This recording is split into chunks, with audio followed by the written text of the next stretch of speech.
What is going on, everybody? It's your boy Marty coming with another video. Here to do my review for the brand new Ninja Turtles movie, Teenage Mutant Ninja Turtles Mutant Mayhem. Now, before we get into it, if y'all could please leave a like and subscribe, that'd mean a lot to me. Thank you guys for tuning in, and now let's get on with the video. So, Teenage Mutant Ninja Turtles Mutant Mayhem is the newest iteration of the Turtles. This is produced by Seth Rogen, and honestly, everything kind of Seth Rogen produces is pretty much good. And so when I first found out about the project, I was like, all right, with him attached, I'm pretty excited for this. For the new cast of the Turtles, they actually casted teenagers because I guess in previous iterations, they cast people in their 20s, maybe 30s.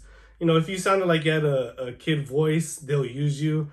But no, not for this iteration. For this iteration, they use actual teenagers. And I love how when they're on screen together, the four turtles, you actually feel that. You actually feel like they're just bickering off one another. And you also have background noises. So if it's just Leonardo and Raphael talking, eventually the other turtles will all chime in. And so then you start hearing them in the background, and then it'll probably switch to Donatello and Michelangelo talking in the forefront, and then Leonardo and Raphael in the background. So I really just love that whole dynamic. It honestly fit really well. And it's supposed to, because obviously it's about the turtles. And so if that doesn't work, then honestly the whole movie doesn't work. But in this case, it worked really, really well. And it definitely brought a different dynamic into what we have already seen before in previous movies. Now, I love the Ninja Turtles. I have bought games, I have watched the TV shows, and even movies.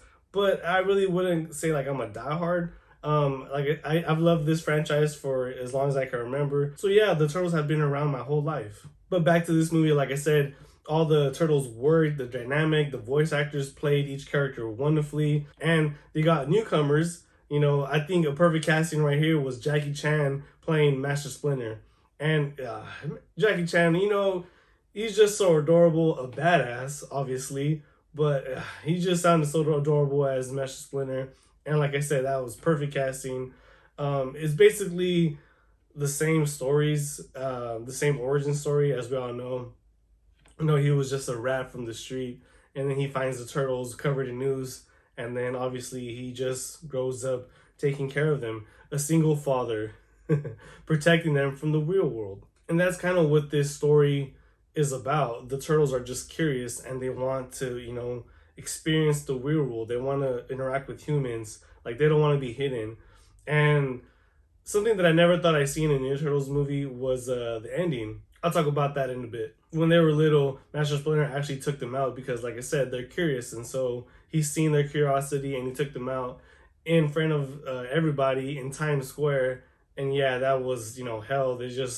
They basically almost died, the little turtles. They almost got run over. But yeah, everyone is just, yelling, screaming at them and throwing things at them. And he just vowed from that day on to never, have them interact with the humans. That all changes when they meet April O'Neil. They actually get her bike stolen. And so then they have to help her retrieve it. And it's funny because I feel like every iteration, one of the turtles falls in love with April. And so in this iteration, Leo was the one to fall in love with April. That was pretty funny. So her bike actually gets stolen by a gang. The Ninja Turtles, they actually go retrieve it. And it's the first time out, and their first time using their ninja skills to the test.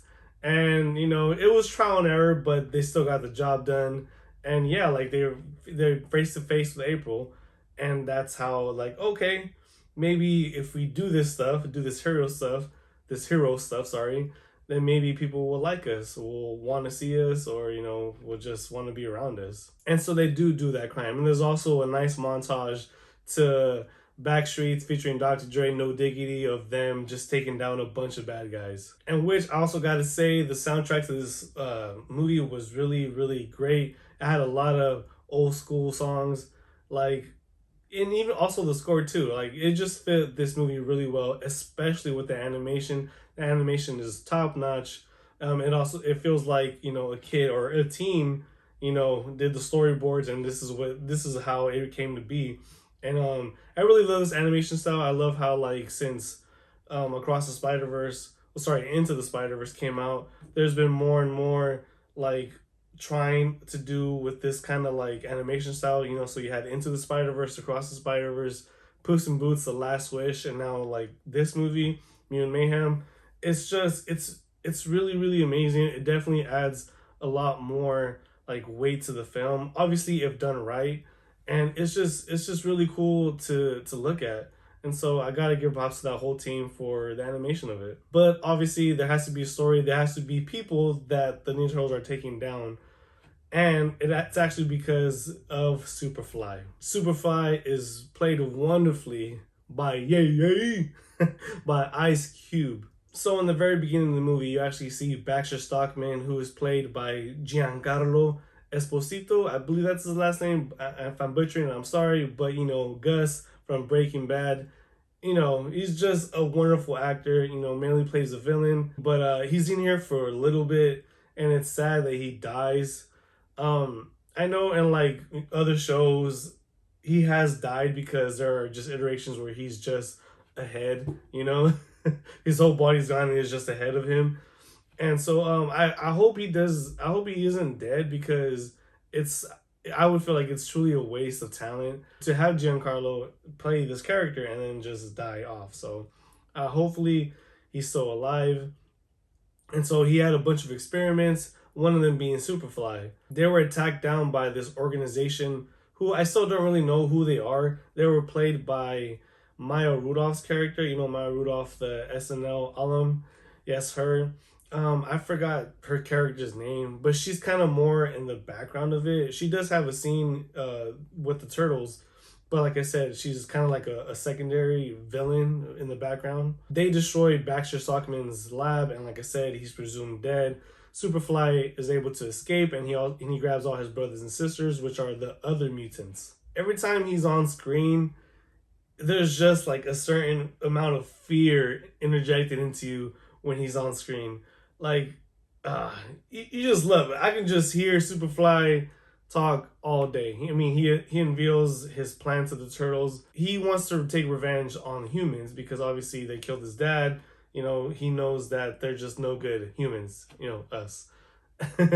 And so he goes to like different groups, mobs or whatever, to get certain pieces for like a super collider. You know, to turn everyone, the whole world into, or sorry, to turn all these animals into mutants.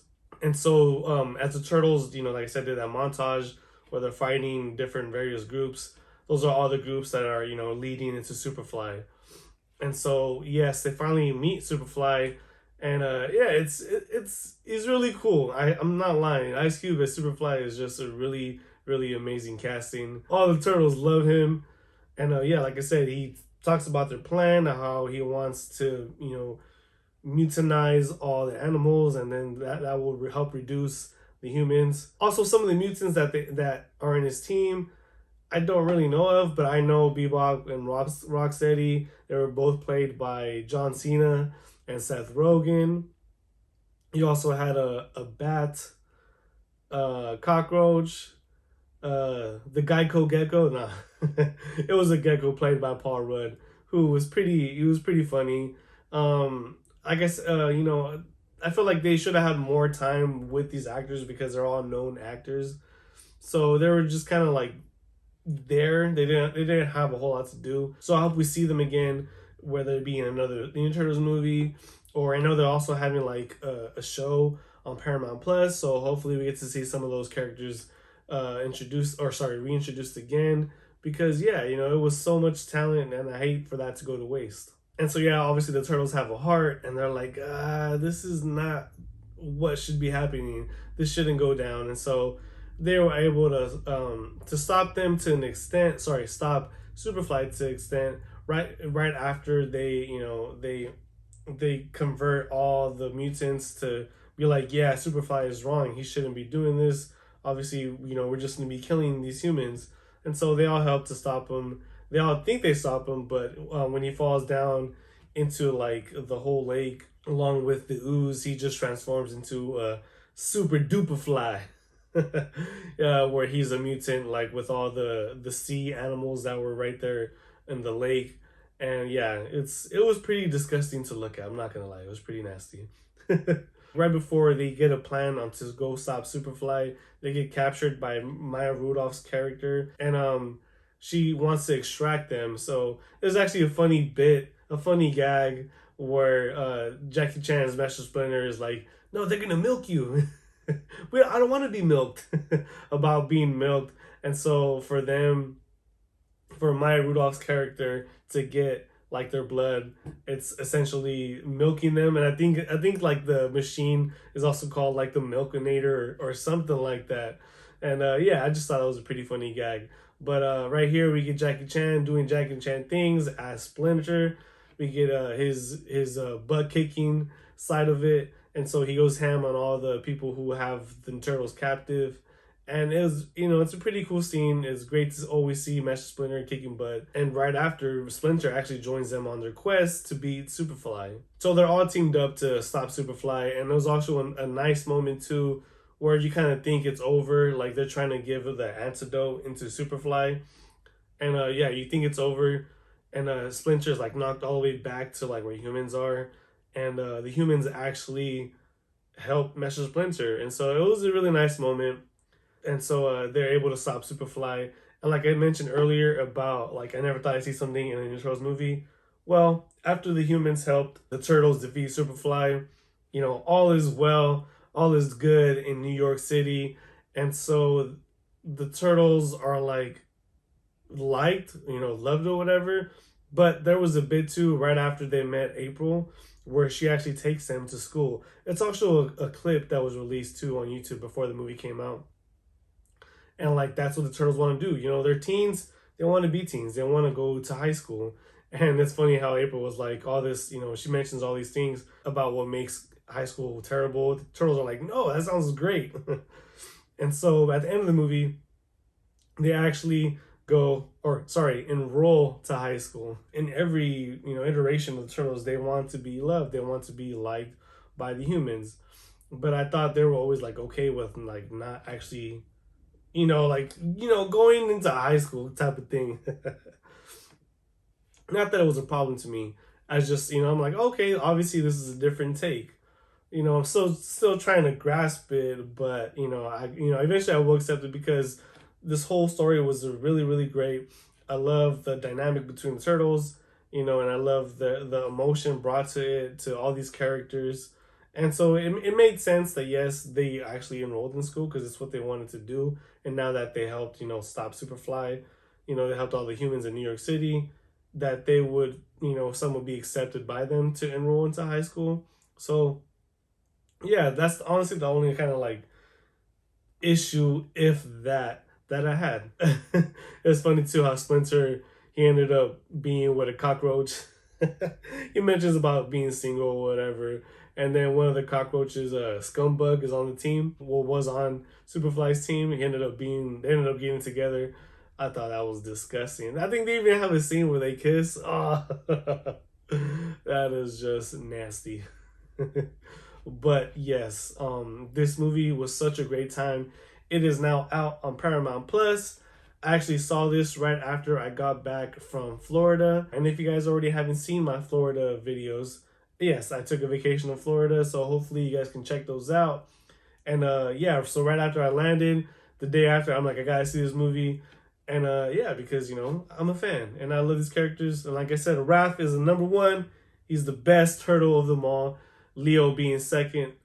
So with that being said, I'm gonna go ahead and give this movie a 9.5 out of 10. I really, really enjoyed this movie. All the beats, the emotional beats, the character development, the turtles, the interactions, the dynamic, the villain, Superfly. And I want to give it a 10 out of 10, but like I said, I can't come to grasp with the ending of it. And then I just personally feel like the second one's going to be a lot bigger, a lot better, especially for the tease that I forgot to say. The post-credit scene is Maya Rudolph's character at the end. She is like calling the Shredder. So the Shredder, it looks to seem like he will make an appearance in the second movie.